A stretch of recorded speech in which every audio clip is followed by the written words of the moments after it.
Gotham, a crazy podcast about DC, with your hosts E-Rock and PD. When we speak up, get your geeks up, cause you know you about to get geeked up. So sit back, relax, and get comfy. Lose your mind like Solomon Grundy, and listen to a show that won't be forgotten, coming straight out of Gotham.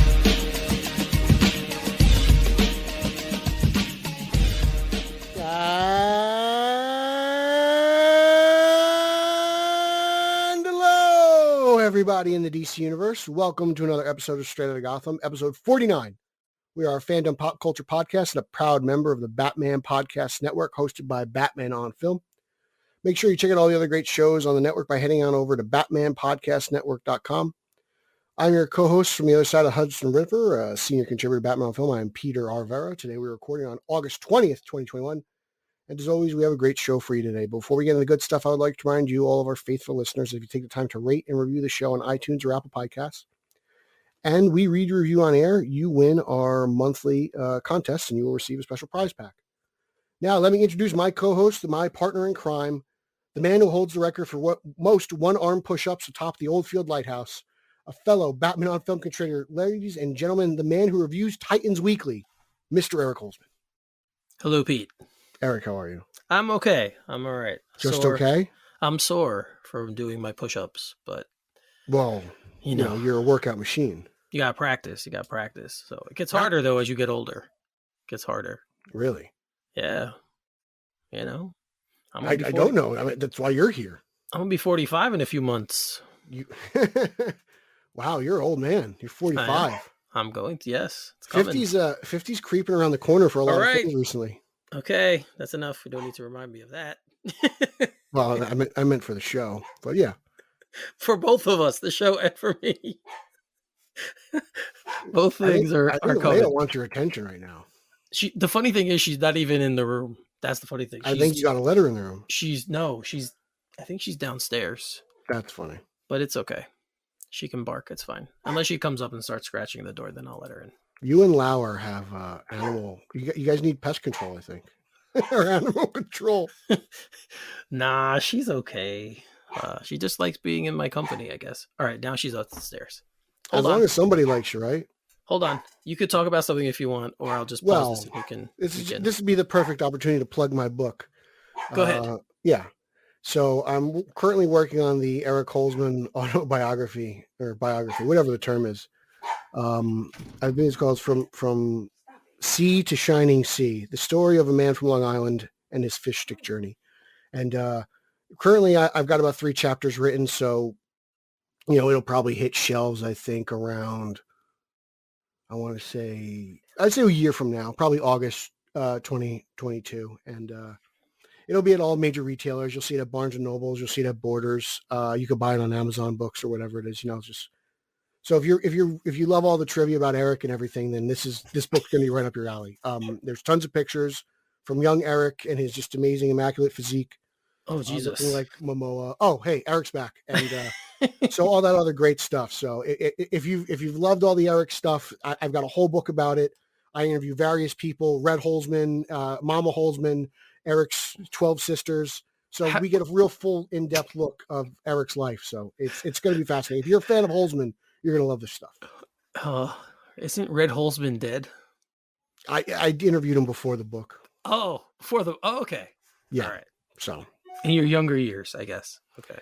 I might have a DeLorean or two, maybe a cosmic treadmill. Not sure yet, but I don't want to give away too many secrets, but or whatever that machine was that they used in Endgame. I still don't know what that was. I might have one of those shiny suits or whatever, one of those suits they wear. Yeah. So, all right. So, guys, go buy the book. I don't know what it's about, but when it's published, Pete will let everybody know. And, okay, go buy the book about me when it comes out. Hopefully, I get a chance to read it first, but we never know. So, yeah. So, we need to talk about something real quick because I can't believe it. I have to eat a little crow on this. And this is the sports segment, guys. So, of course, I'm talking about the Yankees. I famously have said on the show that I wanted them to sell at the trade deadline. I didn't want them to acquire any players. I thought the season was over. And in true Yankee fashion, they have proved me wrong. They're the Yes, they only have. they're the only team I root for that does this. Normally, I could say it about one of my teams that I'd be 100% correct. They fall apart, and that's it. But I should know better than to bet against the Yankees, who always just seem to turn it around. And it's crazy how they've done it. Through guys being out with COVID, main players, they pieced together a lineup. It all comes down to one man who changed the culture of the clubhouse, and his name's Anthony Rizzo. I think the guy really deserves some serious MVP talk. Well, He turned the team around. They're 10-1 since he's been acquired. Like, I know Otani's got all these numbers, but his team's in like last place. They're dreadful. They started to play well before they made the trades too. Those just kind of solidified what they were doing, but they had started to play well. You know, I got problems with the MVP award. I think it should be called the most outstanding player because I don't know how valuable you are in a last place team. You know, that's true. I mean, that's every sport, but it's a league award, so I guess it's most valuable to the league. That's how I always explain it to people. It's not so much your team. If you're going to judge it by jersey sales, then the league. I don't know. I don't know. Like, yeah, I don't know how many in baseball. It's weird though because I don't know how many more people Otani brings to watch television, or I guess he's the name right now, so he would probably bring more eyeballs. Well, it's kind of a gimmick. He does two things. He's done something that hasn't been done in like 100 years. So it's interesting. I just, you take Otani off the Angels, they're still bad. You put Otani on a contender, and I think he's a legitimate MVP candidate. It doesn't make sense that they're bad, though. Like, I've said that for years. I don't know why. Yeah, I know. Well, that's... Artie Moreno loves to just spend the checkbook on, he bought Albert Pujols, and that didn't work out. Mike Trout is wasting away, and now he's hurt. So we'll see. It'll be interesting to see what happens with the Angels once Otani and Trout are able to play together. If they can get some arms, yeah. But it's tough right now. I mean, they're not looking good, and the Yankees are surging. So, yep. So I just wanted to say that real quick for the people who do maybe enjoy our little sports addition to the show. I saw Pete also say he was going to eat crow about Aaron Boone. Yeah, I think he's done a good job. It's kind of interesting how he's been able to keep these guys together. It really is. His positive attitude is probably rubbed off on some of these guys, and I got to give the guy credit where credit's due, and he could have easily have folded under the pressure, and he hasn't. So maybe he's a little bit stronger than I thought. Yeah, I think the amazing thing to me is just how they're playing better, but they're still winning games barely, right? Like, it's not like they're bashing teams to death. They're winning games playing smart baseball and getting just enough pitching because their pitching hasn't been as good. Well, their bullpen hasn't. The bullpen's been bad, and now they're still in. They got the most steals in baseball since the break, I think. Right. So they're playing a different brand of baseball. It's going to be interesting, when the reserves come off the injured list. The lineup's pretty scary right now. It's only going to get even scarier once Torres comes back because he seemed to have been turning the corner before the thumb injury. And we'll see what happens with Urshela. And then, you look at all these young kids, and you Allen, you have Jonathan Davis. Who's the kid who was just raking last night? Velasquez? The kid from the Bronx. Yeah, Velasquez. The future looks bright, which is the good part too, it's gotta be awesome for that kid, man. I mean, yeah, it's kind of awesome for Cashman. He's, to be honest, because everyone criticized him, and then the team played really poorly. He admitted they played poorly, and then he made some trades. A couple kids have gotten called up, and they've kind of, invigorated this team. And it makes me like, I don't miss Aaron Hicks, and it's just, somebody goes down, somebody else comes up, and it's great to see. It'd be nice to trade Aaron Hicks for somebody, but you're trading him for 10 cents on the dollar since he's hurt. I know. I never understood their obsession, but whatever. He's got a great arm. He's a good defender. Yeah, but there's a lot of guys like that. So I don't know. He doesn't make much money either. But it was a long deal, right? Wasn't it like 8 years or something like that? I thought it was like 5. It was like a 5-year, $10 million. 5-year, $10 million a year. So like $50 million for a center fielder is not bad. I remember the length of the contract was more than the money. Like, was the problem? But I thought it was 5. But he's like in year, I don't know, 2 or 3 of 5. So I know. Still better than Ellsbury. Well, that's true. Yes, that's true.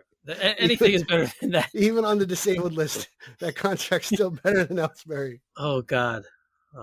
If there was one huge error he has made, that's probably it. No, I mean, you have Ellsbury, you have Pavano, you have Jarrett Wright. Like, those are probably his three biggest mistakes. Yeah, but how Ellsbury got a lot of money. It was like some ridiculous 128 million, something like that. It was something. I mean, Pavano got paid a lot and then just didn't want to play anymore, you know? Pavano's contract might be worse. I feel like Ellsbury was trying to come back. You know, Carl Pavano just seemed like he didn't want to play, and then he goes to place for the Twinkies. Yeah, man, this is, you know, some guys can't play in New York. It's just, it's weird that that's the case. Sonny Gray, right? He's another guy who famously couldn't pitch here. He should have been great. He should have been like an anchor in this rotation. Yeah. Yeah. So, well, guys, that was a little bit of our baseball, but I'm gonna use this as a segue into one of the topics we're gonna be talking about. So, of course, baseball recently had the Field of Dreams game. It was between the Yankees and the White Sox, and it was an incredible game. It didn't turn out well for Pete and I because the Yankees lost, but the game itself was great for baseball. As they you all know, win the series. I'll take the series. Yes, the Yankees did win the series. Yes, but that game was just awesome. Like everything going with the cornfield in the background. You had Kevin Costner there. Yeah, it was. It's probably the only good thing Rob Manfred's ever done, and it was really just. I honestly mean that because he's a horrible. He is a bad. Yes, he's kind of an idiot. And it was just magical to see the players come out of the cornfield, and well, it started with Costner. You watch Costner walk out of the cornfield to the music and everything, and it's just this grand, majestic stage, and you know, it not only was it great for baseball, it arguably the best baseball game of the year. Yeah. Right. With the dramatic finish, Tim Anderson's walk-off home run off Britton, really a Hollywood ending, but you know, it did wonders for Field of Dreams in general and Kevin Costner. Like his movies skyrocketed to the top of the, you know, Amazon purchase list and stuff like that. And it wasn't just Field of Dreams. It was like every Kevin Costner movie. Like it was Kevin Costner was on the world stage and everyone remembered who he was. And, you know, I'm sure some people bought Man of Steel because of it too. Oddly enough, it was just magical. And, you know, now it just seems like Field of Dreams is making a huge comeback between this game. There's a new TV show in the works by a really impressive showrunner. And, you know, Costner's movies are selling off the rack. So, I mean, it's kind of funny how it just took this one event to really do that. And it inspired a lot of people, I feel like I saw on Twitter, who aren't necessarily sports fans to revisit or watch. I mean, I don't know how you watch Field of Dreams for the first time after like these many years. It's an amazing movie about a father and a son and just the love of the game. And, you know, so it's great, you know, and I love, you know, it's not my favorite baseball movie. My favorite baseball movie is The Natural, but it's like my top 5, you know? Yeah. So it's just really magical to see something like that just kind of be revitalized. And I'm looking forward to this TV show. I'm not sure if it's a sequel or if it's going to kind of just be inspired by the movie. So, you know, I'm interested. Well, the article in the Hollywood Reporter says it's going to be done by Mike Schur, who did The Good Place. Wasn't he also involved in The Office, the article said? Yes. Yeah, so good stuff. Parks and Rec as well. Mm-hmm. So those are great shows. Yeah. He's been involved in all of those shows. He's going to be adapting. It just says adapting the 1989 feature as a scripted drama. So I don't know if it's going to be a retelling, just in a longer format. I have no idea. But it does say the series will reimagine the movie's mixture of family, baseball, Iowa, and magic that made the feature so enduring and beloved. So I will say this. Field of Dreams is one of those movies that I do have a connection to my father with because I watched it with him. Mm-hmm. I remember I forgot how old I was, but I was still young enough where going to bed was an important a thing I had to do, not just what I wanted to do it. And I stayed up with my dad, I think till like 3 a.m. to watch it. I'll never forget. And it's obviously the movie is a father-son movie. But the way that they tell the story, if you haven't seen it, I'm sure most people have, but if you haven't, even if you don't not a baseball fan, you can watch this. It doesn't you don't have to be a baseball fan to watch it. That's not really what the movie's about, right? Know? So so we're going to be getting this show coming out. It's going to be on the Peacock network, so it won't be on regular television. You're going to have to subscribe to Peacock to watch it. And there is a free version of Peacock as well. I don't know if that'll be on there, but there is a free version. Yeah, there is a free version. So it's got it's got commercials and ads, but it's available to you if you don't want to spend for the service. Yeah, I tried to watch one of the Team USA basketball games in the Olympics on it because it was on it, but you had to have the premium version for that. So so they do limit some things. Yeah. Like I know for The Office on Peacock, you can get up to like season 5 for free, which is like all you really need because after that, once Andy takes over, it goes all downhill. Once Michael Scott leaves. So, but I mean, this again, like you said, this is awesome. I'm interested to see, like you said, how they do develop it, where they go with the movie, with the show. If they bring any of the original cast back, in roles. Do you think they have the budget for that? Well, I mean, not as a main character, but maybe as with a cameo appearance or something along those lines. I don't know if it'd be Costner, but maybe some of the other. Amy Madigan was in it. James Earl Jones, Ray Liotta. So maybe one of those actors might show up in the show. I don't know, but it's cool. It's cool, and it was no coincidence that they announced this immediately after the game. Like this news came out I think 2 or 3 days after the game. Yeah, which is interesting because it's like this is obviously in the works before the game, right? The game should have happened last year with the Yankees and the White Sox. Then obviously because of Corona, things changed, and they did try to have the White Sox and the Cardinals play it last year, and that fell through. Right. So this should have happened last year. So it's just kind of interesting that the show was in the works, and I'm sure the people over at NBC were like, we've got to announce this now. Like this is the time to strike. That's probably why there's so little information on it really outside of who's putting it together and whatnot. Because you would imagine that this has been in the works for a while, but I would imagine they just struck while the iron's hot. Yeah, which is smart. I mean, you might as well. You draw up interest in it after a game that was so awesome. It's a very, very smart move marketing wise to do this, to make this announcement that quickly after it. Very, very well done. So look out for that, guys. I'm trying to see the date where it's supposed to, if we had one. I didn't see when they said. No, I don't remember seeing a date either. Yeah, we don't have a date yet on when it's supposed to come out, but it's in development, and I'm pretty sure it will happen. This is one of those things that I will probably have enough of interest and momentum to actually be made into a show.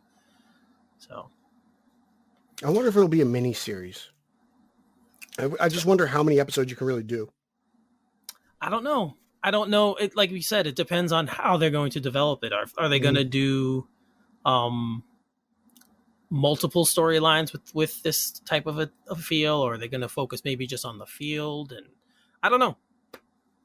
But it again, prequel, the building of the baseball field. I don't know. Right, it could be that the purchase of the cornfield. It'd be interesting to see how they'll do a succession story because he has a son in the That'd movie. Be cool. That's a good angle. I didn't think of that. So maybe they'll do some kind of story with the son, and they'll tell the story from that angle. So I'm looking forward to it now. I wasn't at first, but when I read about it, and I'm like, oh, you know what? I think this could be cool. So looking forward to it. But we don't have a date yet, so we will tell you guys when we get when the date is posted. We will let you guys know. Just another little bit of piece of housekeeping. As we are straight out of Gotham, Pete and I are both in the New York area. So as we know, and as we told you, New York Comic Con will be live again this year. And there's new vaccine rules that they are posted. It will take place on its usual weekend of October 7th to October 10th. That will require all attendees 12 and over to provide proof of full vaccination. Those under 12 must be accompanied by a fully vaccinated guardian and provide proof of a negative COVID test. You must wear face coverings when inside, except when eating or drinking. And this happened because recently New York City, the mayor of New York City, put in some mask mandates again. So they're just going along with what the city's doing, and they really don't have a choice. So if you are headed out to Comic-Con, guys, New York Comic-Con, just make sure you have your masks on, and that you're vaccinated. If you're not vaccinated, you have to have a test. So there you go. Yeah, I imagine it's going to be very difficult for cosplayers this year. Yeah. I recently I spoke to the editor-in-chief about it on film, and I Bill Ramey, and I just told him, I was like, I think I'm going to skip this one. Just because all there's going to be a lot of barriers, and you can't just get as close to the creators as you want. Like I imagine you're not going to be able to get pictures of stuff with creators, even with cosplayers. It seems like, while I'm happy it's back, and the fact that like I'd have to wear the mask, not that I'm anti-mask, is just I sweat a lot, so that's going to be very uncomfortable. So instead of complaining about it and create a ruckus, I'm just quietly just not going to attend, and I'll wait. And then, I appreciate everything that they're doing, and I think what they're doing is right. I just don't want to wear a mask for that extended a period of time. That, and I also wear glasses, so that's a hassle. Anyone who knows this, yes, it's a I hassle do itself, as well, for so hours yes. on end. And to be honest, maybe we don't get the same type of press coverage that we get. Usually at these things, Eric has covered Batwoman. I have covered the Blu-ray release of Batman the Animated Series, the death of Superman, I believe, various movie premieres and stuff like that. And you're interviewing people, and maybe Kevin Conroy doesn't come out, and for whatever project he is, maybe he's concerned about it.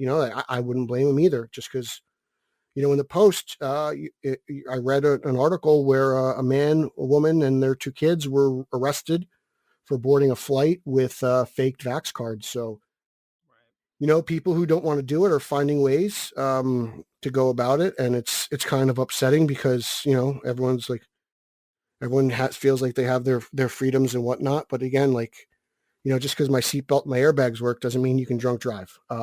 So that's kind of how I look at it. That's my stance. Not to get too political on the show, but that's me. And I'm gonna I'll just take the safer route. I'll stay home. I'll cover something digitally, like I did for CCXP this year. I wrote a couple digital articles, and I got no problem sitting on my couch watching a stream and enjoying it. It's a bummer that I won't be able to check out some back issues or collect some toys or buy some art, but my wallet will thank me, and I'll see you in 2023.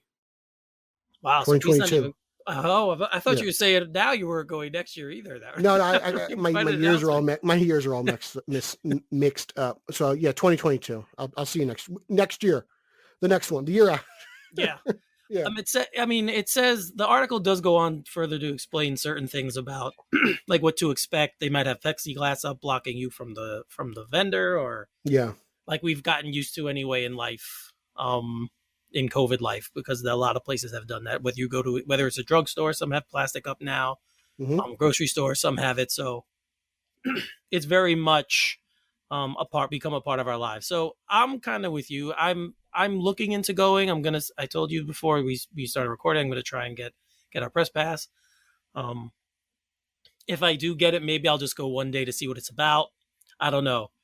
But I do expect it to be a lot less people, which means Thursday's still the best day. Right. Which should be good in a way as well. Yeah. I imagine there's going to be a lot of people who have similar thoughts to me. Yeah, I'm sure. I'm sure there are going to be plenty of people who's like, you know what, I don't need it this year. I mean, because Friday and Saturday, man, like, there's nowhere to walk. We're literally sweating on each other. Like, that's why we're sweaty. It's like, there's a lot of people in a big room, but there's not a whole lot of ventilation. Yeah, the funk is real. More ways than one.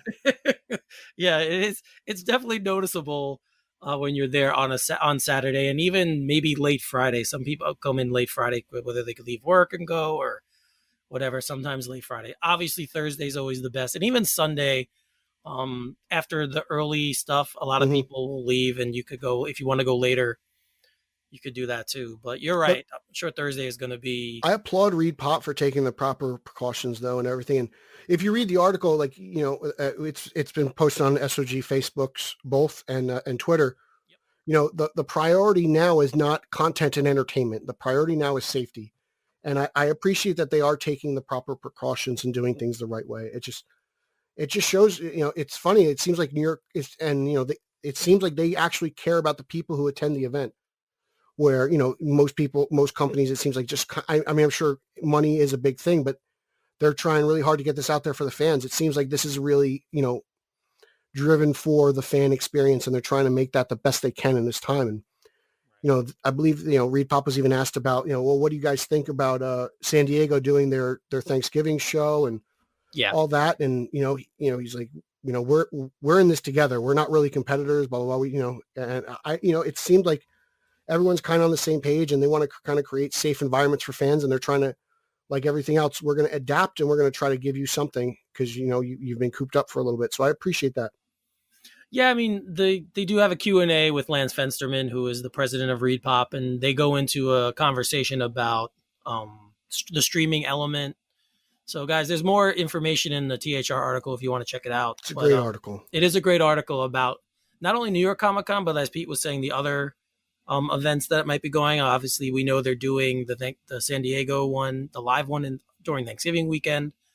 So there's a little bit of information on that. So definitely give that a look if you guys get a chance. But yes, if you're going to New York Comic Con, as I said, you're going to have to wear a mask when you're inside, and you're going to have to be fully vaccinated if you're over 12. So that's the gist of what I'm trying to tell you guys. All right, so now we'll get into our normal geeky talk rundown. So I'm going to start with everyone's favorite Batman, Michael Keaton. Let's kick it off right there. The icon that is Michael Keaton. Yes. So THR again had an article with an interview with Michael Keaton posted on their website. We're big fans of THR. Yes, we are. THR is an awesome site. Like, hey, like Jay Oliva said, don't believe it unless it's in the trades. It's true. 100% accurate. So it was an article by Rebecca Keegan where she does a piece on Michael Keaton, and it's not only about Batman, but that's of course the focus we're going to take. But it talks about his new film, The Protege, which actually comes out today, the day we're recording, August 20th. A film called Worth, and then Dope Sick are two other three films they talk about. It focuses a lot on also his life in Montana, how he's very much a kind of like a homebody in a sense. He likes being at his ranch in Montana. There's a piece about how he bought uniforms for it was the high school, right? Yeah, I believe it was the local high school football team. Yeah, he bought their uniforms. Didn't want anyone to. He bought them winter jackets. Winter jackets, yeah, that's it. What it was. And didn't want any notoriety for it. He just did it because something he felt he needed to do. It talks about the movie Worth, which will be on Netflix, where he plays Kenneth Feinberg, who, if you guys know the September 11th story about the Victims Compensation Fund, he was the guy who just recently passed, I believe, from cancer from it. The film also stars Amy Ryan and Stanley Tucci. He goes in, there's talk about, obviously, as I said, what's the Protege, which just, as I said, just comes out today, starring Maggie Q as well as Samuel L. Jackson. I don't know about you, but I think Maggie Q tends to be the kiss of death on things because everything is here and either does bad or gets canceled. But I have hope for this one. So, but of course, what we're talking about is we want to know about mostly is the Batman stuff, and a couple things I took from it. One, he loved Christina Hodson's script, which makes me feel good for The Flash. He said he thought he was done with that part, but he read the script. Obviously, he loves the script. The line everyone remembers said that he has in here is, frankly, in the back of my head, I always thought, I bet I could go back and nail that motherfucker talking about Batman again. Yeah. He talks about why he walked away from...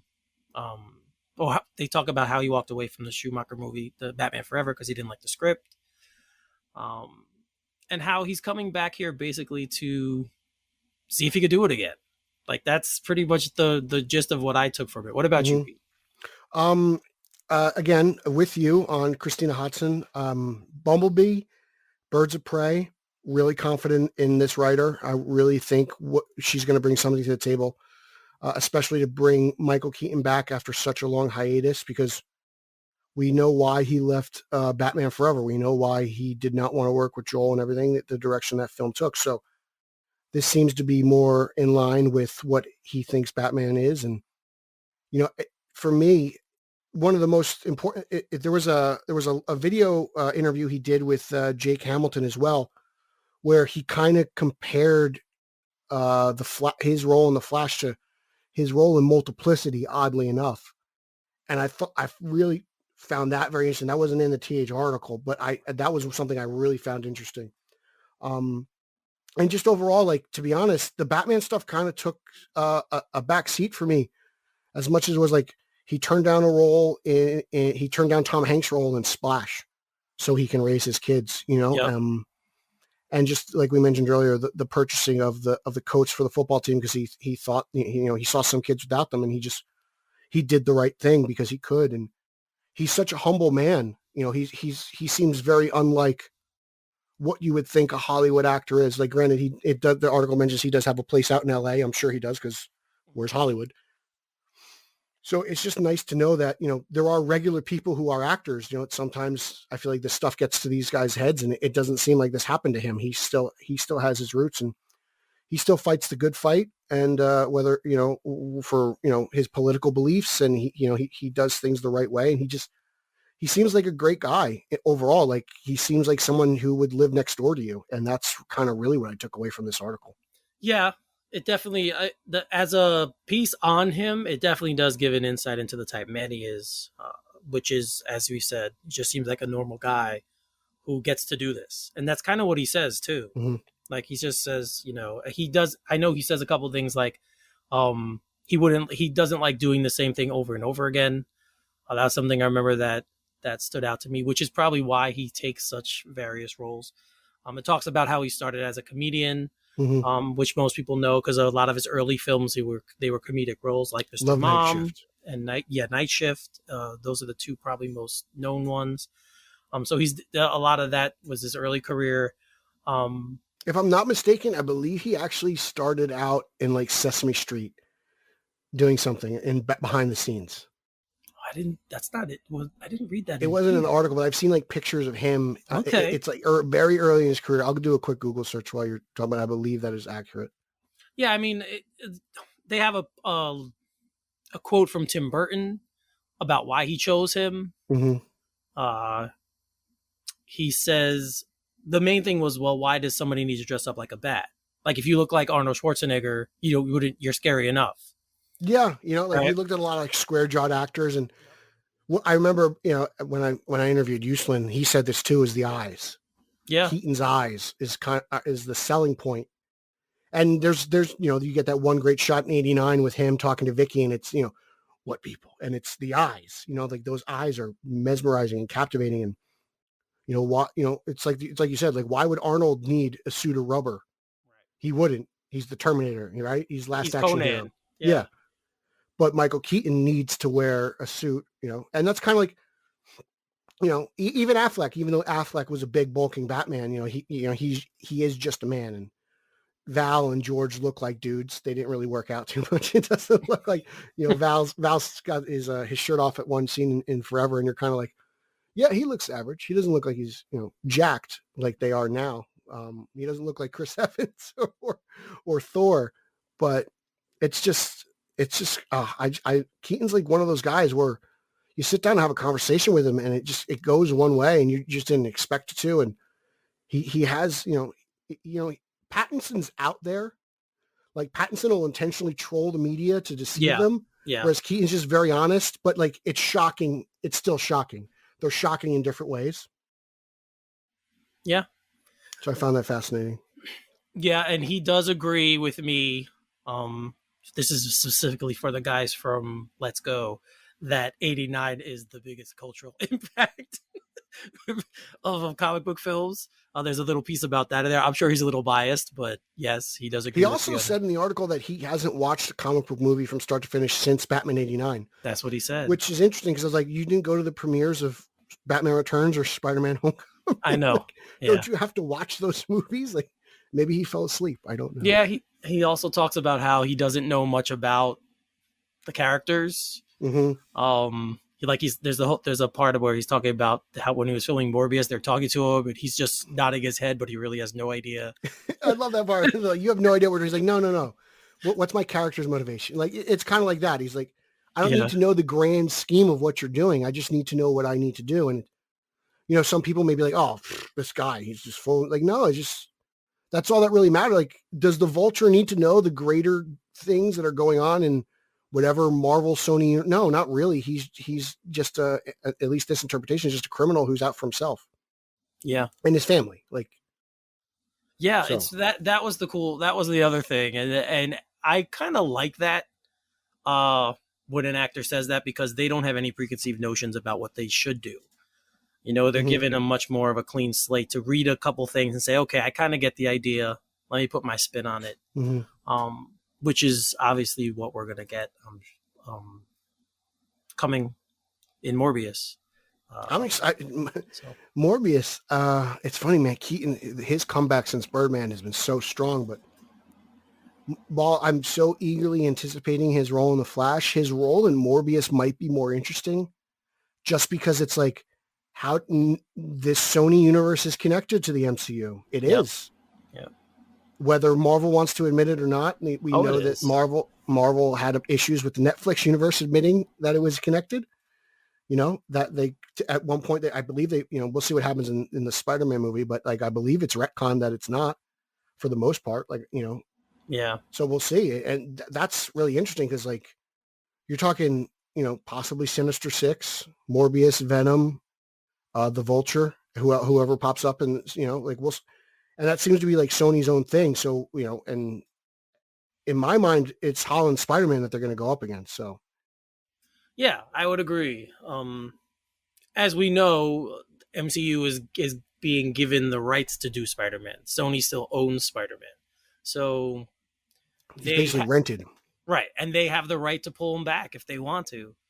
So, which we thought what was happening like last year or 2 years or so. I forget what it was. Yeah, last year they did, and then they reached an agreement. But yeah, so we'll see. I do think eventually we will get a Sony. Tom Holland Spider-Man in some kind of a Sony film. I don't know when that's going to be, but I do think we will get that. Sony's gonna pull the plug on Spider-Man at some point. Like they're gonna pull him away. Like they just are. I mean, they've already tried to do it once. There's no doubt in my mind. Like I think they're just using Marvel to rebuild that brand, that Spider-Man brand. Yeah, that's definitely what it was. Obviously after the lukewarm response, or maybe the bad response from Amazing Spider-Man 2. Oh, it was bad. It wasn't lukewarm. No. It was straight up bad. Well, I was trying to be nice. It might not have been BVS bad, but it was bad pub. Yeah, it wasn't. I obviously remember it wasn't good, because if it was, they would have made another one with Andrew Garfield probably. Obviously it didn't. It had good things in it. Not that I want to go back and deconstruct. It has its moments. 2. It does have its good moments, but yeah, overall it wasn't good. But we're, again, like you said, apparently we're supposed to be getting Electro in the next Spider-Man film, so we'll see. Jamie Foxx is playing the role, so well, it's funny how now that we've kind of gone off the Spider-Man tangent, but the MCU has been very protective over its characters and such for so many years that it's kind of interesting how now, Sony's been able to kind of infiltrate and meddle with things a little bit. It seems like, everyone keeps thinking we're going to get all 3 Spider-Men back together. Like that, that means everything's connected again. Yeah, that's true. The past is connecting with the present and it's leading to the future. And you're just kind of like, wow, okay, this is interesting. Like, because you guys were the MCU was so, like I said earlier, so against admitting that Netflix shows were a part of that universe, to the point now that, Raimi and Webb's movies are going to be a part of that universe to some extent. It's fascinating. Yeah, it's going to be interesting to see. That's why I think this movie is it's going to have ramifications across both universes, if you want to say, or both Sony and the MCU. I think. And then to tie it back to Keaton, Yeah. between The Flash and, No Way Home, I'm a little concerned that these two movies are biting off more than they can chew. Whether you're bringing back old villains, you may bring back some old heroes, and then you're trying to mix things with the present. Like, I hope it works. Like, Marvel's obviously a proven juggernaut, and Hotson's really hot right now, and so we'll see. So nothing but positive vibes seem to be coming out of it, but like, I do have a little room of concern. I think as always, when you're trying to do something on this kind of a scale, I think there's always a little bit of trepidation. You're kind of like, okay, what's really going to happen here? Are they, like you said, are they biting off more than they can chew? You don't know. But I appreciate the ambition though. Like, this is ballsy. It's very ballsy to do. I'd hate for it to turn into another like Civil War versus BVS type thing where it's like, it's the same movie, but this one's much better. Like, I'm like, oh God, I don't need to go through this again. Well, I don't. Well, I guess we'll see. I don't know. Obviously, we know. I'm just cautious. That's all. Obviously, we know the MCU is leaning heavily on multiverse because you have the Doctor Strange film, Spider-Man. It's in the title, right? It's in the title, so we know. And if you didn't watch Loki, but when you do watch Loki, you will see it there as well. So that's another thing we discussed off air. There's too many shows. I can't keep track. Stop making stuff. So you will see all of those things come into play, and they're very much hanging on to that in this version after post Infinity Saga MCU. That's how I like to say it now. So post Infinity Saga, we're getting multiverse stuff. MCU 2.0.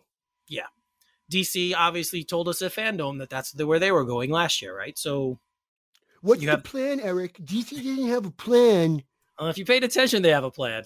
It's not Snyder's plan, Eric. Oh, well, that's a different plan. And it didn't work. But that's just me saying the truth. I'm sorry if you guys don't want to hear the truth, but that's the truth. You're it didn't fascist. Work. That's it. Period. Oh, boy. So we'll see, guys. We'll see where those go. But just back to the Keaton article, give it a read. It's a really good read, and it goes into about it's almost like a human interest story. Right. Who he is, why he takes the roles he takes, how he's navigated through his career. It's a very, very good piece. And since we're getting more of him in both worlds coming up as comic book fans that we are, it's just a good read for that as well. I love the more Keaton, the better, in my opinion. I agree. So not to be outdone, another fellow guy from the Tim Burton Batman movies is also coming back in a capacity. Oh yeah, baby! And I know the return of the GOAT. I know Pete loves Penguin and loves Danny DeVito. So Pete, go ahead. You run with this one. You explain it. Oh man, Rick Shue, what you gonna do? Oh man. So DeVito is coming back for this like 80th anniversary villain spectacular comic book, and he is writing a Penguin story. I'm sure it'll be a short story in this like anthology type book, but I believe the art was from Frank Quietly. Looked just like Oswald from Batman Returns without the flipper. Yes. It's on his Twitter. Please check that out. It's either Frank Quietly or Gary Frank. It's one of the Franks.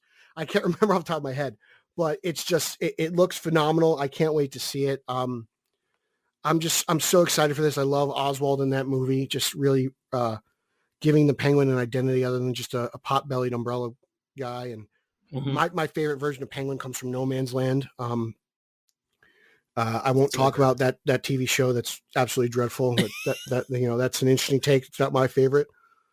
But it's just great news. Like, with the, Batman 89 coming out and now DeVito coming back. I'm sure it's not DeVito's Penguin from Batman Returns because obviously Oswald's dead and deceased. Unless it's a prequel before the movie, I don't know. But again, he doesn't have the flipper, so who knows? But the article says that it's not. It's probably not about him. But I'm just excited to see it. It'd be great if he popped up in the flesh somehow, some way. But I'm just excited. I can't wait to see it, read it, and I think the DC anthology books have. While I was very critical of them when they were announced, I think they've been pretty solid so far. So I don't know. How do you feel as someone who doesn't love Returns as much as I do? Like, how do you feel about DeVito coming back and this look for the Penguin and all that jazz? I think it's cool that he. I don't know how much else he knows about the character, but I think it's cool that he played the character once, and he's writing a comic book about him now. I think that part's very cool. The nostalgia angle as well. Again, it seems to be this is the year that we're getting a lot of this, so it's kind of cool that this is also tied into with a guy who played the Penguin in Batman Returns. So I'll definitely give it a read.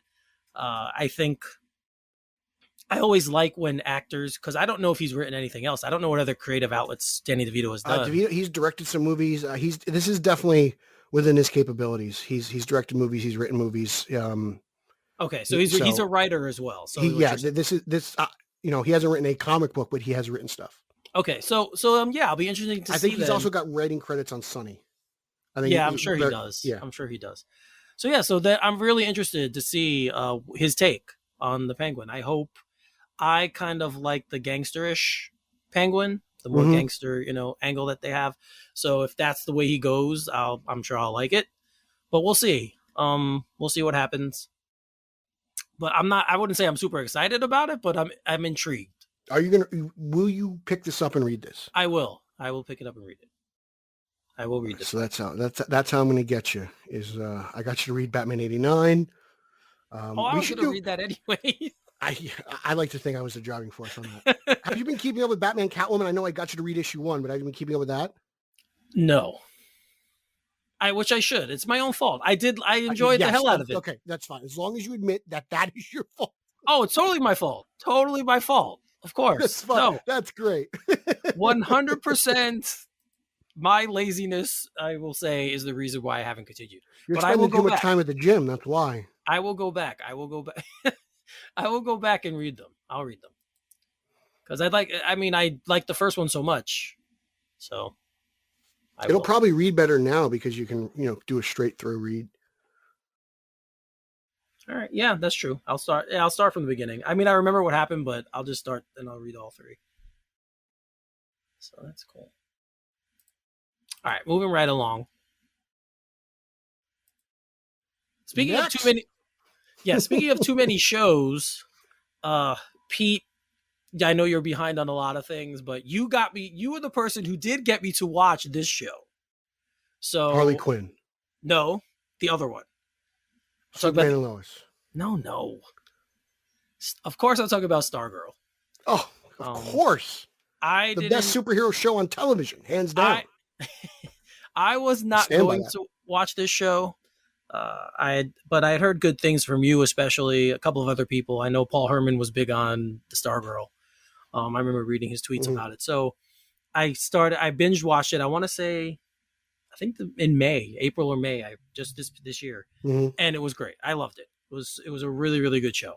So season 2 has begun, and I started watching episode 1. I haven't finished it yet. I know episode 2 is out as well, but we have an introduction of a character in here, which was teased in season 1. And of course, I'm talking about Green Lantern and it's Green Lantern's daughter, Jade. So there's an article in Entertainment Weekly where Sidney Buxom talks to Jeff Johns about the creation about season 2 and about including Jade. Hold on a minute. Yeah. Of course, she's Alan Scott's daughter. And he goes on to explain how they're introducing her to the series, and how she's a good complement to Courtney. Courtney, yes, Courtney, yeah. Because to me, it was the things that I really took out of this article were 2 things. This is going to be a horror show.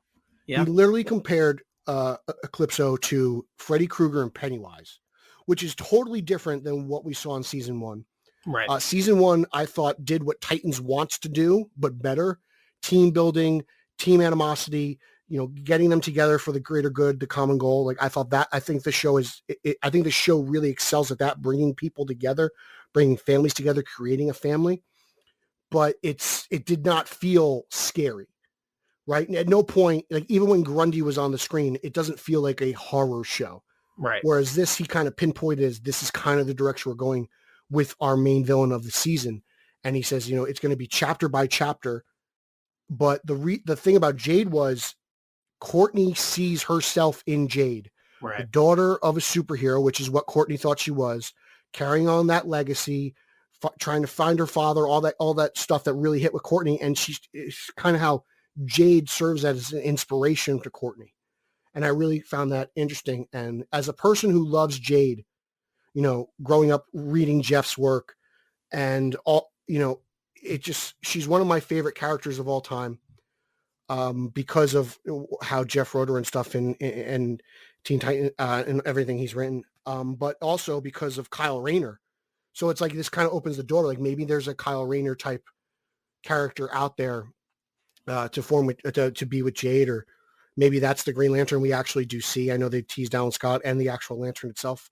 I've watched episode 1. I haven't seen episode 2. I'm a little behind, but it's really cool, like, to get Jade just in the fact that, like, she's so far down, like the 7 degrees of separation of Green Lanterns, that, like, you wouldn't think that she would appear before an actual like, we haven't seen anything Green Lantern-y since Ryan Reynolds, you know. That's true. And to get Jade in there, you know, you're kind of jumping some steps, but it's still cool. She's a dynamic character, you know. Maybe, you know, Jade's brother's out there somewhere. I'd love to see him pop up in the show. I'd love to see Alan Scott pop up. I know we're going to get John Wesley Shipp. So, like, those JSA characters really hit home with me. And it's just, this show is just a wonderful, like, coming of age story about a high school student and you know, legacy characters. And there's so much raw emotion in it. I've loved every episode. It's a wonderful tale to just a very underrated character who is, you know, imaged after Jeff Johns' late sister. Yeah, Stargirl, as a whole, it's a very, very heartfelt story. Like, they're telling, it deals with all the things you said.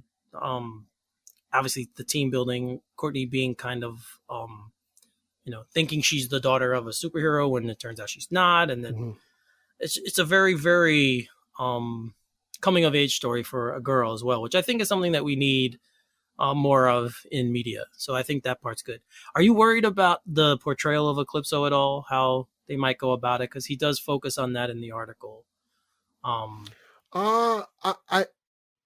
This show has earned my trust. I'll say that. Okay. Because they've done, you know, they don't, you know, Dr. Midnight isn't, you know, the Dr. Midnight that I grew up reading, right? Like, right. It's not Ted Grant as Wildcat. These are legacy characters, and I'm curious to see how this is portrayed with Eclipso. The fact that he compared him to Freddy Krueger and Pennywise is really interesting to me. I want to see. I don't expect this to be blood and guts. I expect this to be very manipulative, maybe kind of more hallucinations type things. Right. Right. So that's kind of where I'm leaning, and like I said, the show's just earned my trust, and I believe that they know what they're going to do. And they believe in themselves. So therefore I have, like I said, I just have faith. Have faith, Alfred. Well, yeah, I mean, I definitely do. After what I saw in season 1, I definitely do have faith that they can pull off the character. As you know, in the comics, he very much looks like a very scary. So I think, yes, very purple. So I think, like, what is it? The Purple Man in, was it season 1 of Jessica Jones? Wasn't that guy's name, Purple Man, the villain? I don't. There was a lot of purple in season 1 of Jessica Jones. I'm not. Are you talking about? No, Jessica Jones. Yeah, he was the villain, the Purple Man. They didn't call him that. He had an actual name. Kilgrave. Kilgrave. Yeah, it was Kilgrave. Okay. His comic book name is Purple Man. Yeah. Okay. No. I was just, I wasn't putting it together, but yes, Kilgrave is the guy there. So yeah, so Eclipso does kind of look like that. I know he's being played by Nick Tarabay, who, or voiced. I don't know how they're going to do it, because I haven't seen it. Did they tease him in episode 1? I haven't seen the end of it yet, so you can spoil it. Jade makes an appearance in episode 1. They have a really awesome fight between Courtney and Jade in Courtney's first floor of her house. Okay. Really fun. Yeah, they like to see the lantern. They like to do fights in the house on that show, I will say. We had it. If you're going to do suburban stuff, I can dig it, man, you know? So, yeah. But so, guys, definitely check. If you want to check out the articles, Entertainment Weekly, Jeff Johns, he goes a little bit more in depth about, obviously, Jade and Eclipso. And as Pete said, he talks about the horror angle. He compares them to Freddy and Pennywise. And he says that because he grew up watching those Nightmare on Elm Street and Lost Boys and all those kinds of movies. So definitely, guys, give that a check. Give that a look. Again, Entertainment Weekly about Stargirl. And if you're not watching Stargirl, you should be, because it is a very, very good. Have you got caught up with Black Lightning yet? No, I ended season 1. Okay. That's where I'm at. I didn't really like the finale, so I was kind of put off a little bit. Mm-hmm. But I'll pick it up again, because the thing I love about that show is they go there. Like, to me, it's they do. Yeah. They go there, and they don't stop at season 1. It keeps going. Like, they go. All right. So from that point of view, I'm looking forward to what's coming next. I didn't love the finale. It was very cheesy to me, of season 1, but that's for another story for another time. So moving right along, as we know, we've talked about, you and I both have talked about the Suicide Squad. We both enjoy the film. If you guys haven't seen it, definitely go watch it. But one of the characters who I think everyone was kind of interested to see what they would do with was Polka Dot Man, right? We all heard he was coming out, going to be in the film. And I think a lot of people laughed because they weren't sure how they were going to pull it off. And he actually is incredible in the movie. One of the best parts of the film. But the actor, David Dastmalchian, he recently, they did art and talked about how he kind of identified with Polka Dot Man in a way, because he suffers from vitiligo. And as you know, vitiligo, famously, that's the disease that Michael Jackson said he had, where you start getting blotches on your skin gets discolored. And he's always kind of been self-conscious about it, even thought about committing suicide.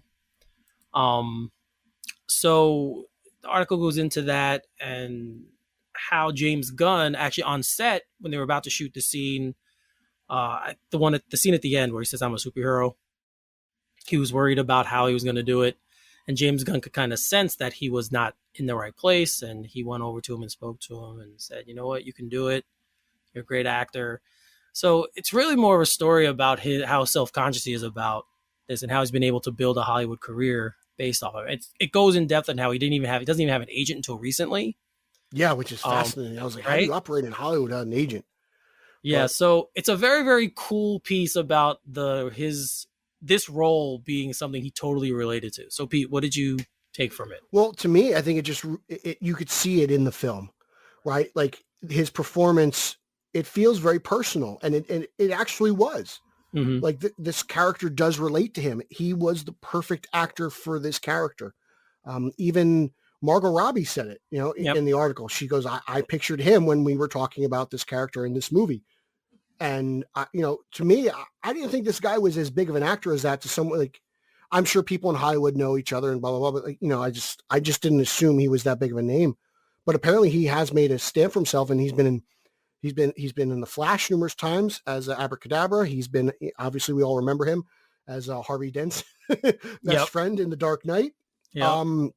So he's been making the rounds, and he's been Ant-Man. Yeah, I forgot about that completely. Yep. So he's been, taking over the comic book multiverse single-handedly, which means he's going to be in The Flash and in the Spider-Man movie. So it's obvious by now.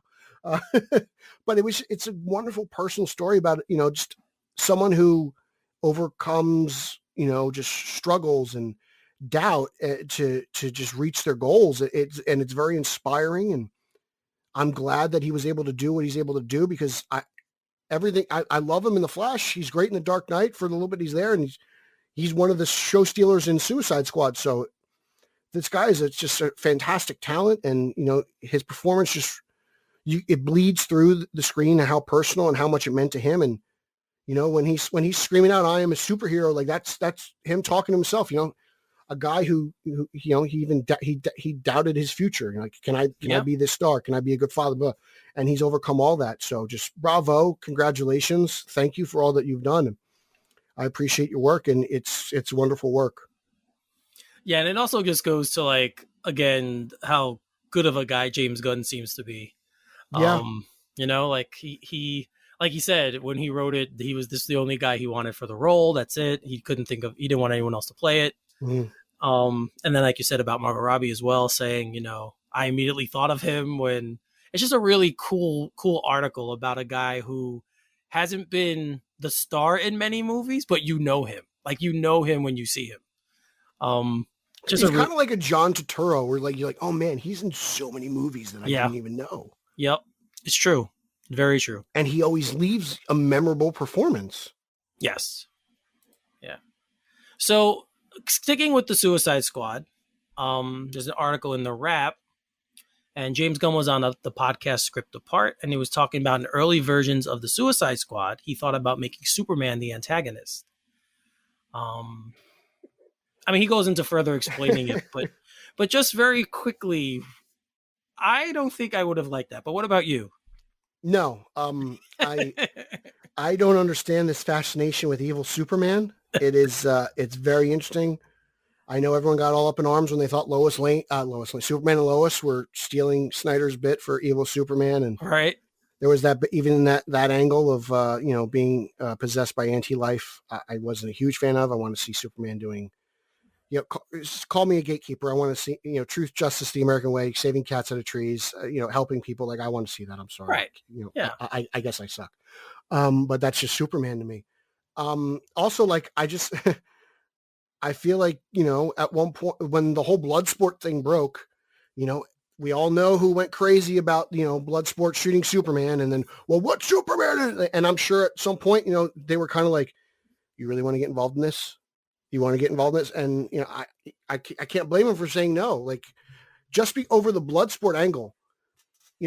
It's like, why would you do that to yourself as a professional? Like, why would you just bait these crazies to just annoy you on Twitter like this, Right. So I could see why he didn't do it.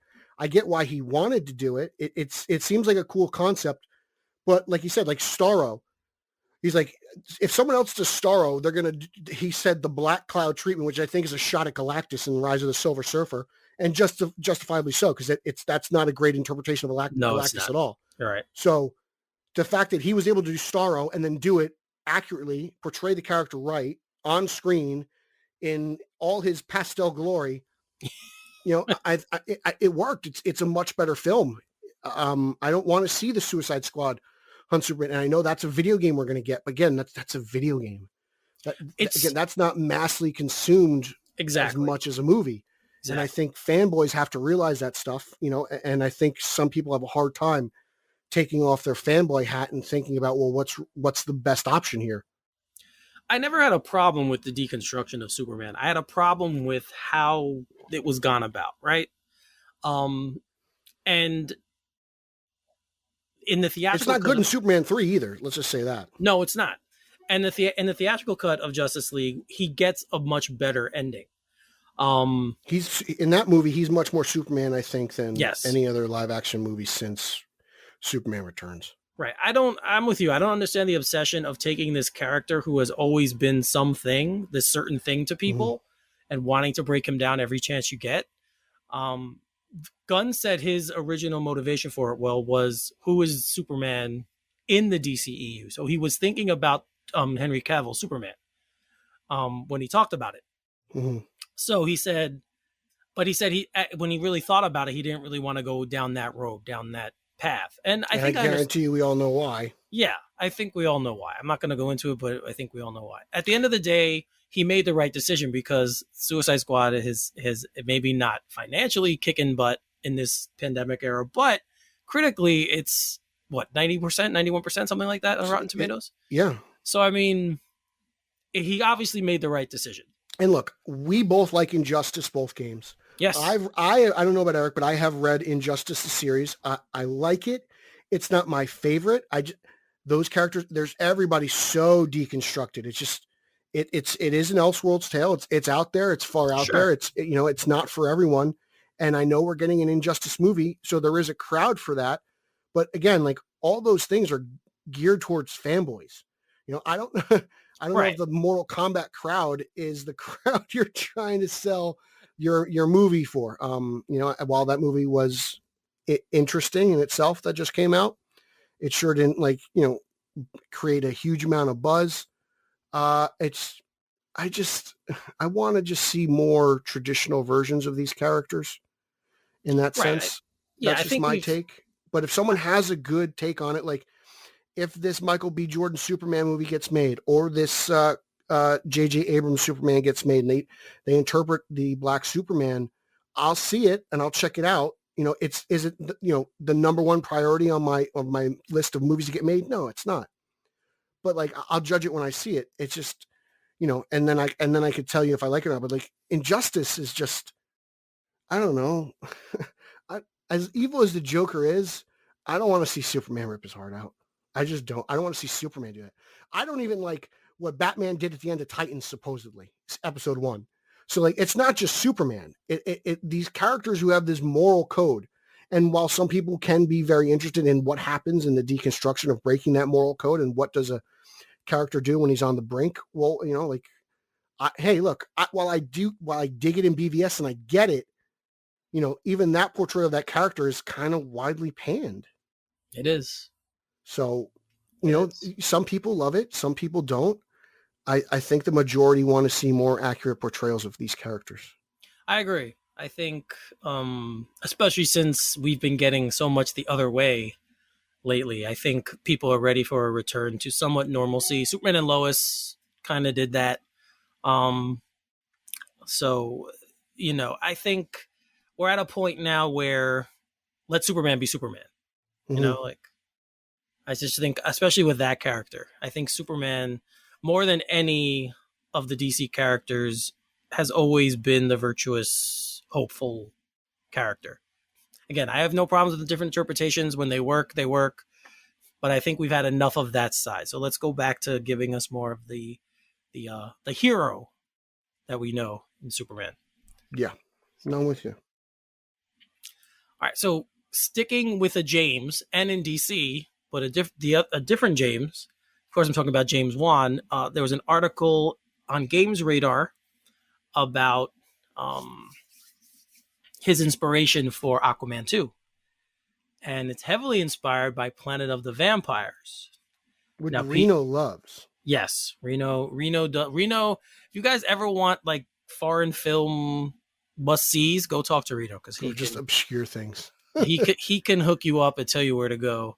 But it's I've never seen it, but now I'm gonna have to give it a watch. So it's Planet of the Vampires. It's a campy 60s Italian horror film.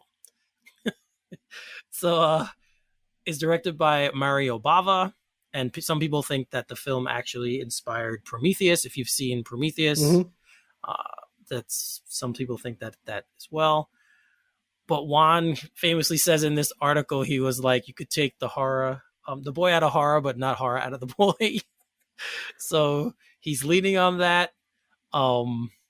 And obviously the article goes into talking about what he did with the first film, especially with the trench sequence, like certain things like that. So Pete, what do you think about this? Are you going to watch the movie first of all? I will.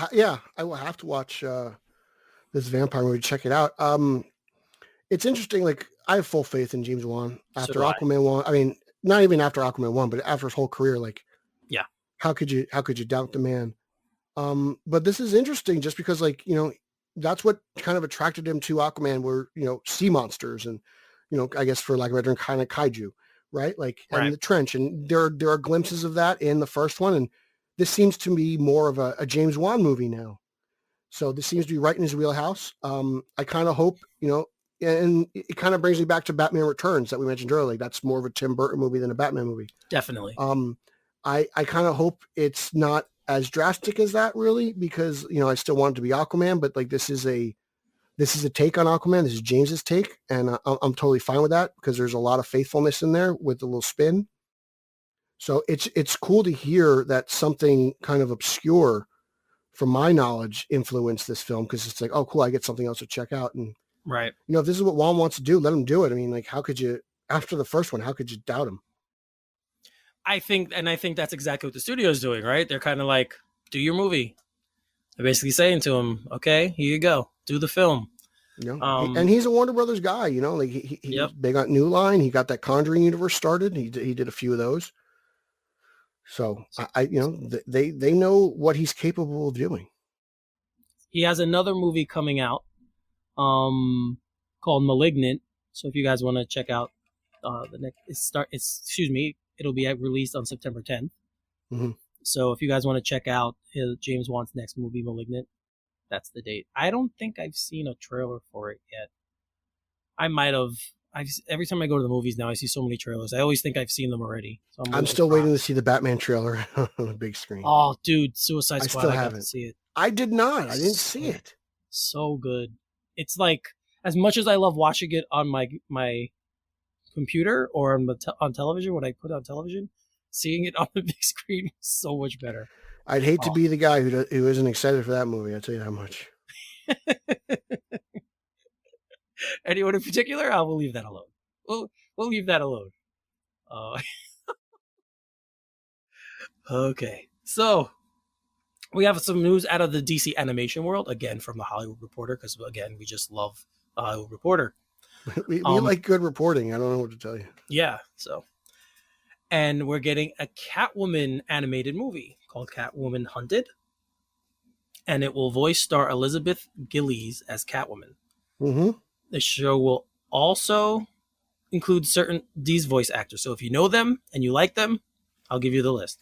Jonathan Banks as Black Mask, Steve Blum as Solomon Grundy, Lauren Cohan from The Walking Dead fame as Julia Pennyworth, Keith David as Tobias Whale, Zara Fazal as Talia al Ghul and Nosferatu, Jonathan Frakes as King Faraday and Boss Moxie, Kirby Howell Baptiste as Barbara Minerva Cheetah, Kelly Hugh, so everyone knows who Kelly Hugh is, as Cheshire, Andrew Kishino as Mr. Yakuza and Domino 6, Eric Lopez as Domino 1, Jacqueline Arbadors as La Dama, and Ron Wan as Dr. Sin. So this is an anime. They had me at Keith David and Solomon Grundy, even though Keith David's not voicing Grundy. He's voicing Tobias Whale. I'm a sucker for anything Keith David. I think this is really cool, and just because like we haven't seen an anime Batman-esque film since Batman Ninja. Right. And before that, it was Batman Gotham Knights. I believe that's what that's called. It's that yes, Gotham movie Knights. Between Begins and Dark Knight. So this is cool. I'll check it out. I'm not a huge anime fan. Like I don't rewatch Batman Ninja often. It's out there, but it's interesting, and I think it's worth any Bat fan who hasn't checked it out worth watching. This will be cool. I think we're in a really good place with Catwoman right now. We Hush, Long Halloween Part 1 and 2, Ron V's Catwoman book. This is coming out. Zoe in the Batman. We're really lucky right now. Even what's her name was one of the best parts of that horrible show on Fox. Yes. I'm forgetting Bianca her name. Cordova, Carmen Bianca yes, Cordova. Carmen. Yes. She was absolutely wonderful and really probably the most accurate character on that just abysmal show. So, this is just good stuff. I still haven't watched that JSA World War II movie. I'm still, like I said, I'm far behind on stuff. I haven't watched. That's the one I haven't watched. Yeah, like it's hard to watch the animated movies when I'm constantly behind on television shows. It's like, geez. That's true. I'm almost in need of another lockdown. I remember I was looking for that one, and then it came out, and I just, for some reason, I didn't watch it. And then The Long Halloween, Lauer finally let me watch The Long Halloween. Oh, he did. He put me on Long Halloween probation, for a long time because that's the only book he reads, and I've air quotes never read it. Numerous times. He actually, I did the article with him, the episode with him on the Batman Book Club for The Long Halloween, and did he let you talk, or did he just talk for the whole time? So surprisingly he did let me talk. I was very, very shocked, especially in the beginning when he says how much he loves it, and then I'm like, oh god, I'm not gonna have much to say. Right. But welcome to Batman Book Club, a podcast exploring Terrence's library. Oh, we love you, Ryan. You know that. Ryan is actually a huge Hulk fan, and I believe he said he's starting up a Hulk Book Club podcast in the near future. So I think, that's good. That's good news. I mean, I'm just excited that he's expanding his library. Are you being serious right now? Or are you 100% serious? I never lie. Mm-hmm. Sure. Scout's honor. I don't know if I believe that, guys, but if you know Ryan, you could ask him directly. I'm sure he'll tell you. So there was another interesting article. You actually sent this. You posted this on the pages. You post most of these articles on the page, but this one caught my eye because it wasn't something I was familiar with. So I'll let you go into and explain it a little more. It's the one. It's the webcomics through the Webtoon deal with DC. Yeah, so Warner Brothers, I click on the article and now I got to wait 13 seconds for an ad. So Warner Brothers and DC Comics have agreed with, I believe, South Korean internet company Naver to do webtoons, which will be some sort of a digital comic release. It's being pretty hush-hush right now. They just kind of announced the general point of this. And, everyone knows that I do not read digitally. I'm not a big fan of digital comics, but like I said, someone who lives out in the sticks, whether it's, Montana or somewhere in Oklahoma. Michael Keaton? Yeah, like, Keaton's got to read his comics somehow. So I guess web comics for webtoon will be a good deal. It's cool for people who just, don't have the opportunity to go to comic shops. Maybe you don't have time. Maybe you're a family man who just doesn't have time to go to a comic book store. Maybe you just don't have one near you. So for that, I think digital comics are wonderful for those people. And it's cool to just branch out a little bit. It is kind of a digital age. I while I do get nervous about print and stuff, I don't ever want print to go away. Right. I think that this does serve a purpose, and I think it's a good idea to try to expand the brand a little bit to reach people in different ways. Yeah, I think it's cool. Obviously, these are all going to be new stories, right? So this is not like they're taking old stuff and just throwing it out there. No, this seems to be stuff specifically made for webtoon. Yeah, so I think that's cool. I always like seeing different interpretations, obviously, of the characters. So it'll be interesting to see how they go with it, how they go and develop the characters, if they keep it into the normal world we're used to, or if they try something different. As you said, they do this in all languages. They say it's going to be the first be available in English, but they will translate them to other languages, which is great for people in other countries. Yeah, but we, again, as you said as well, we don't have any information on who they're using, what characters they're using. Everyone, the whole library is open to them, from what the article says.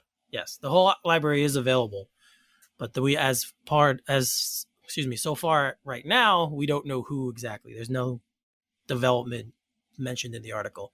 This is on Variety, so if you want to check it out, you can go look there. A couple more tidbits and then we can wrap it up. So for me, I saw this the other day. This came out a couple days ago, and it was a little interesting.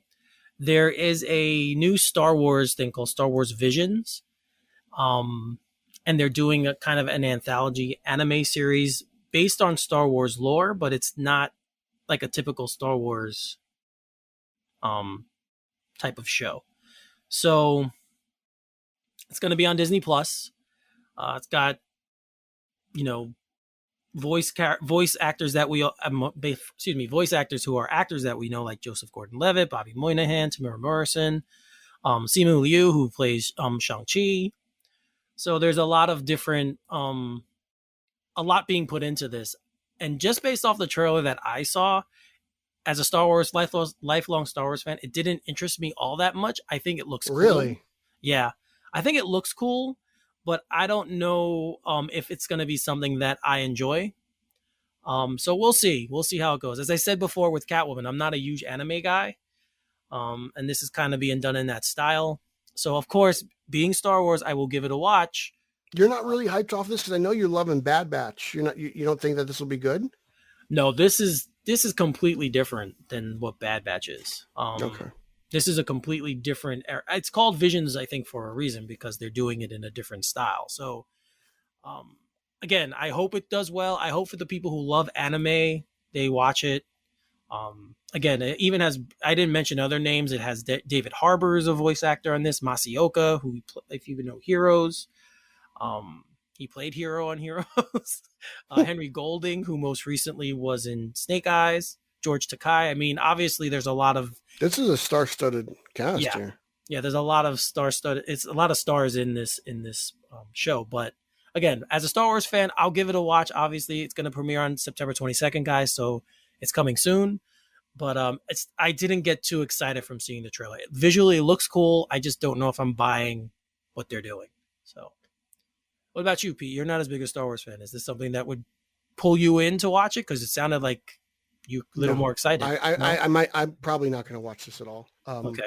I haven't watched Bad Batch. I still even haven't watched Mandalorian. So I got to catch up on that stuff. There, yes. I will. There. I got to catch up on the priorities before I start on the excess. But that's true. That's true. It seemed like Star Wars fans were kind of into this, so I'm kind of surprised that you're so down on it. But I'd like to hear what Ricky Joe has to say. I think he put something on Facebook saying he thought it was cool. Okay. I'm not sure, but no, again, it's just not my style. Like I'm not a big anime person. So yeah, I could see why that would turn you off. I'm not either. It took me. I thought the story for like something like Batman Ninja was really good, and that's what drew me in. And I can kind of put past my discrepancies about anime in general. Like right. So I don't watch any of it. I never read anime, or manga, I guess. So it's not really like my thing. Yeah, and that's fine. I just not my style. So now let's end on some pretty good news. So I know we all, I think most of us anyway, loved Falcon and the Winter Soldier. And as we saw at the end of Falcon and the Winter Soldier, it became Captain America and the Winter Soldier. And so we got news recently that Anthony Mackie has indeed signed a contract to appear in Captain America 4. Mm-hmm. So, as I said, Pete, we both liked Falcon and Winter Soldier. Yeah. So I'm sure you're excited about this. I am. I'm very excited. I love Falcon. I love Anthony Mackie as Falcon. I'm still kind of bummed out that I'll never, not never, but I don't think there's a Steve Rogers Captain America in the distant future. That does bum me out a little bit, but I think the mantle's been handed to the right guy. Even in the comics though, like I felt like I was like, what when Sam has the shield and even when Bucky has it, I'm just kind of waiting for Steve to come back. But that's kind of like my big gripe with the MCU. And, I feel like Iron Man fans might say the same thing. Like, hey, we want more Iron Man movies and they're never going to get them for the time being. But, Anthony Mackie is a fantastic actor. Falcon and Winter Soldier really was just a tremendous show, and a show about people and families and the greater good and, doing the right thing. And, I loved everything they did with Mackie and, just getting real personal with him and his family in that show. So, I'm looking forward to see what they do. Since Winter Soldier, right, that was his first appearance in the MCU. I've had nothing but admiration for this version of Sam Wilson. So I'm sure the story is going to be relevant. I'm sure it'll be similar to current events. And I'm sure, the Captain American stuff outside of Civil War is my favorite stuff really in the MCU. Yeah. Yeah. Overall, I would probably agree.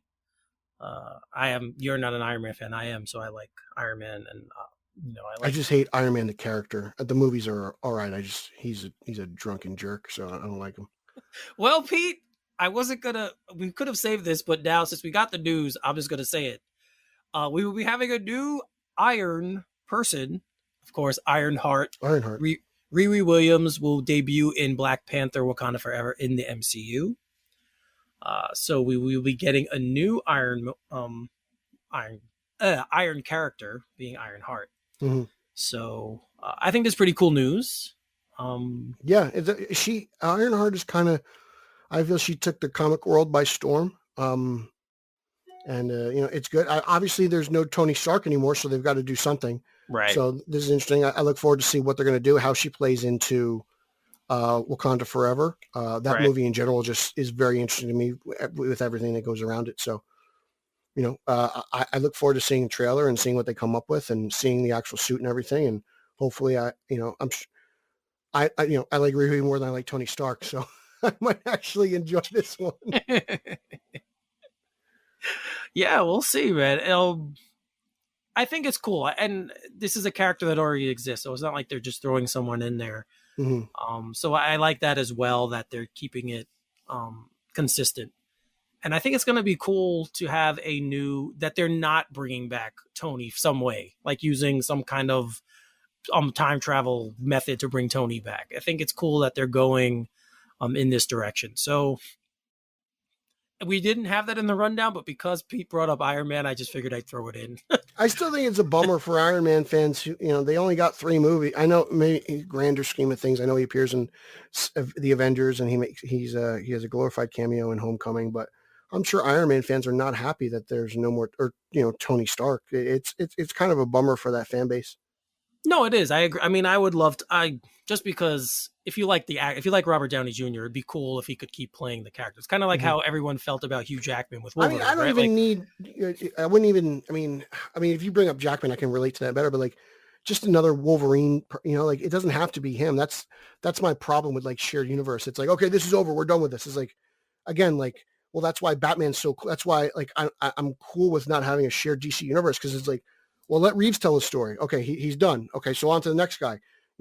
I don't mind, a fresh interpretation after, every so many years, but it's, I would imagine, just coming from like a Captain America's perspective, I will miss Steve Rogers. Of course. Like all of the original people who play the characters have a special place, right? Like all the original Steve Rogers, obviously. As you said, for me anyway, I like Tony Stark. I know you don't, but like just certain, the guys who first do it, they're the originator. So everyone has, like we all say with Bruce Wayne, right? There have been other guys who've been Batman, but everyone loves, Bruce Wayne. To most people, that's the only Batman around. That's the only one that matters. So, it's you're right. It's kind of a weird feeling going to be to see someone else playing in that Iron Man, but Ironheart, similar powers, similar type of character. So it's going to be weird seeing it, but I just don't look at like a character like Iron Man as a legacy character. Oh, I guess because it's Ironheart, like the Flash or Green Lantern. Like I feel like those guys are. It's interesting how they're kind of legacy character. I feel like it works for some and doesn't. Sometimes they try to make Batman a legacy character. It's Dick Grayson, and like then Battle for the Cowl. It was they had like 3 Batman at once, and there was John Paul Valley, and you're just Jean, not John. I'm sorry, Ryan. So it's interesting. Sometimes it feels like a gimmick. Sometimes it doesn't. But again, if the story's good and it's got heart and it's written with good intentions, I'm sure it'll be enjoyable. So Dominique, I think it's Dominique Thorne, will be playing Riri Williams in Wakanda Forever. So look forward to that, guys. Obviously, I don't think there's a date yet for Black Panther 2 Wakanda Forever. Just really quick as well, just keeping the Marvel world. If you guys haven't watched What If yet, go check it out. It's very, very cool. I got to catch up on that too. So definitely go check that out because it's really, really awesome. You will get more Steve Rogers, I will tell you that. In What If. So you will see him there.